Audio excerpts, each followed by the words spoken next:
kiosque d'Europe 1, Thomas Soto. Le kiosque de 7h15 avec, comme chaque matin, avec vous autour de la table, Alex Taylor pour parler d'Europe. Good morning, Alex. Alors, ce matin, c'est toute la presse européenne, donc si je devais dire bonjour dans toutes les langues, on en a pour un petit moment. Bon, et bon, on va se dire bonjour en français. Axel de Tarlet qui zoome sur l'écho. Alexandre Cara qui va nous révéler une nouvelle information politique toute chaude et Anne Le Gall qui innove. Bonjour à tous. Bonjour Thomas.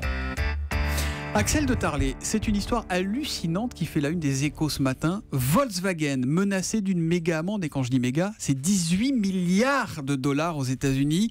Le constructeur trafique ses voitures depuis 6 ans pour cacher le vrai niveau de pollution de ses moteurs diesel. Oui, c'est à peine croyable. Ça concerne Volkswagen et aussi sa filiale Audi. Eh bien, ces voitures sont équipées depuis 6 ans, c'est certain, on le sait, d'un petit logiciel espion qui permet, lors des tests en laboratoire, de cacher les émissions de particules fines. Ce qui fait qu'en laboratoire, les Volkswagen sont très propres, mais sur la route, elles polluent énormément avec des normes qui seraient dépassées jusqu'à 40 fois.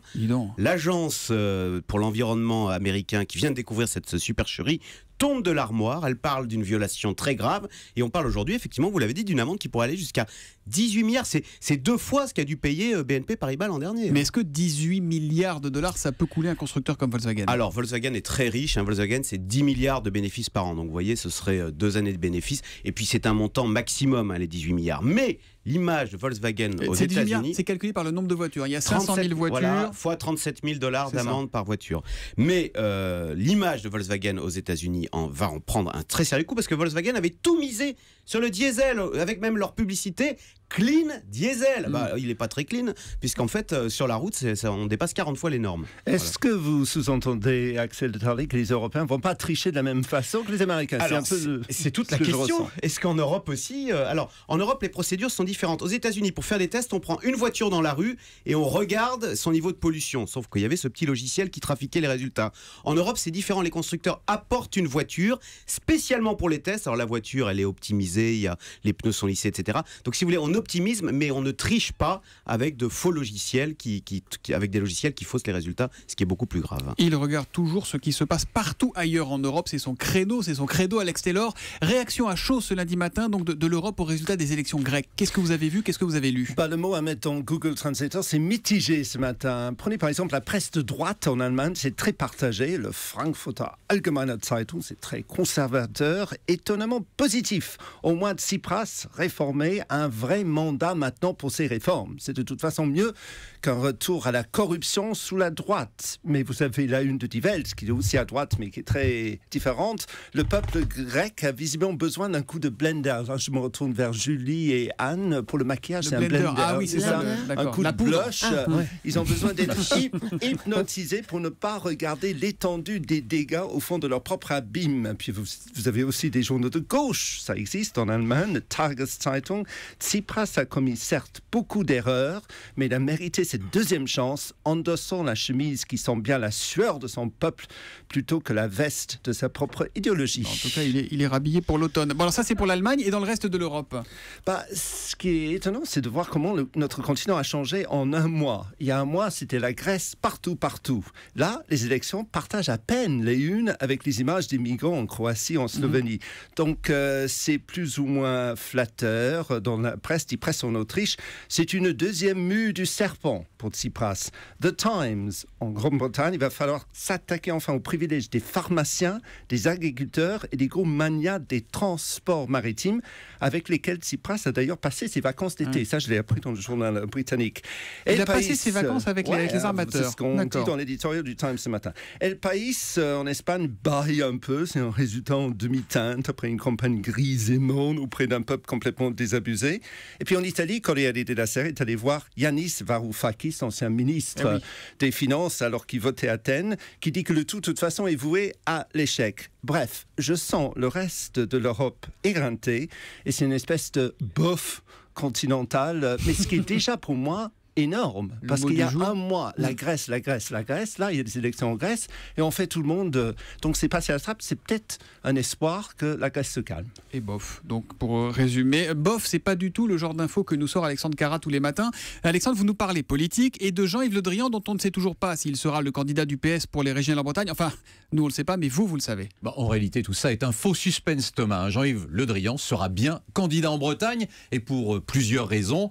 D'abord parce qu'aujourd'hui, il n'y a n'a pas de candidat de substitution. Secondo, parce qu'il a de vraies chances de l'emporter. Et puis tertio, surtout, parce que son ami François Hollande lui a demandé. Mais alors, s'il est élu, ça veut dire qu'il va quitter son poste de ministre? Et non, Il Axel. n'a pas le Comme cumul, Axel. Et de Tarlé. non, comme non, Rebsamen. En tout cas, ce n'est pas ce que François Hollande et Manuel Valls sont en tête. Un ministre dit à propos d'eux, Valls et Hollande, sont sur le thème fromage et dessert. Ils n'ont pas l'intention de se passer des services de l'un des ministres les plus populaires du gouvernement et disons-le aussi, l'un des plus efficaces. Aussi, à l'Élysée, on envisage de demander à Jean-Yves Le Drian de rester ministre de la Défense jusqu'en 2017. Pour cela, le président de la République invoquera les circonstances exceptionnelles que sont les opérations extérieures, la lutte contre Daesh et bien sûr le plan Vigipirate auquel l'armée contribue largement. Donc la situation dans le pays justifiera cette double casquette pour Jean-Yves Le Drian. Alors cela dit, Alexandre, les régionales, c'est maintenant dans 2 mois et demi. Il va peut-être falloir que le ministre de la Défense commence à faire campagne. Non, ça se fait pas tout seul. Je vais peut-être vous surprendre, mais en réalité, Jean-Yves Le Drian a déjà commencé sa campagne. Il ne passe pas une semaine sans qu'il se rende en Bretagne.